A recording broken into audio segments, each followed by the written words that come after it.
క్రీస్తునందున్న ప్రియులకు ప్రేమతో వందనాలు తెలియజేయుచున్నాను. ఆగస్టు నెల 11వ తేదీ 2024. ఈరోజు దేవుడు మనకు చేస్తున్న వాగ్దానం ఏమిటనగా, కీర్తనల గ్రంథము 72వ కీర్తన 12వ చరణం.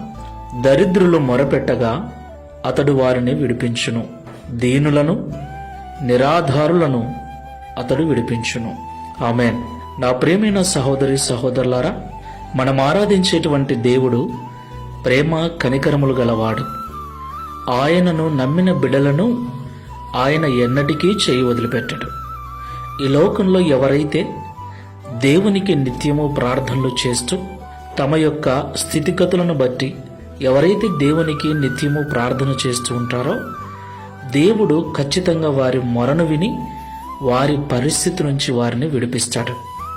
దేవుడు దీనుల ప్రార్థన, దరిద్రుల ప్రార్థన, నిరాధారుల ప్రార్థన మొదట వింటాడు. వారికి దేవుడు ఎప్పుడు తోడుగా ఉంటాడు. దేవునికి మహిమ కలుగును గాక. ఈ మాటలు వింటున్న ప్రియ సహోదరి సహోదరుడా, ఎవరూ లేరని, ఎవరూ పట్టించుకోలేదని, స్థితి సరిగ్గా లేదని, అన్ని విధాలుగా ఇబ్బందులు పడుతున్నానని బాధపడకు. నీ దరిద్రతలో, నీ దీనత్వములో, నీ నిరాధారమైన పరిస్థితిలో, దేవా నీవే నాకు ఆధారము, నీవే నాకు సంపన్నుడవు, నీవే నాకు సమస్తము అని దేవుని వైపు తిరిగి ఆయనకు మొరపెట్టు. నిశ్చయముగా ఆయన నీ మొర అంగీకరించి నీ స్థితిని మార్చి నీకు ఆధారమై నిలుస్తాడు. ప్రార్థన చేసుకుందాం. ప్రేమ స్వరూపుడమైన తండ్రి, పరిశుద్ధుడైన ప్రభువా, మీకు స్తోత్రాలు.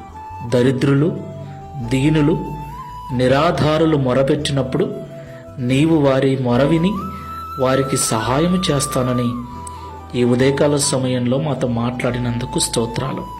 ఈ ప్రార్థనలో ఏకీభవిస్తున్న వారిలో అలాంటి పరిస్థితిలో ఎవరైనా ఉన్నట్లయితే, ఇక ఈ లోకంలో దేవుడే నాకు దిక్కు, ఆయనే నాకు సహాయకుడు, ఆయన తప్ప నా స్థితిని ఎవరూ మార్చలేరని నీ వైపు ఆశతో ఎదురు చూస్తున్నారో, వారి యందు దయ ఉంచి కనికరించి వారి ప్రార్థన విజ్ఞాపనలు విని వారి యొక్క మొర ఆలకించి వారికి ఆధారమై ఈ దిన వాగ్దానమును మా అందరి జీవితంలో నెరవేర్చి మీ నామమును మహిమపరుచుకునమని యేసుక్రీస్తు వారి శ్రేష్టమైన నామములో ప్రార్థించి వేడుకుంటున్నాము తండ్రి.